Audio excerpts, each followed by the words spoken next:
જય માતાજી મિત્રો, તો આ જે બળદ વેચવાના છે અમીરભાઈને આ બળદ વેચવાના છે ફૂલ જવાબદારી સાથે। અમીરભાઈનું ગામ છે સિવા, તાલુકો ભાણવડ, જિલ્લો દેવભૂમિ દ્વારકા। અમીરભાઈને આ બળદ વેચવાના છે ફૂલ જવાબદારી સાથે।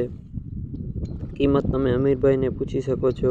અમીરભાઈનો નંબર છે 96 87 75 78। તમે અમીરભાઈને ફોન કરી શકો છો અને તમે રૂબરૂ જઈને જોઈ શકો છો। અમીરભાઈને આ બળદ ફૂલ જવાબદારી સાથે વેચવાના છે। તમારે પણ કોઈને લેવાનું હોય તો અમીરભાઈને કોન્ટેક કરો। અમીરભાઈને નંબર આપેલા છે નીચે ડિસ્ક્રિપ્શનમાં। તો અમીરભાઈના બળદ ફૂલ જવાબદારી સાથે વેચવાના છે। અમીરભાઈને તમે ફોન કરી અને બળદની કિંમત પૂછી શકો છો।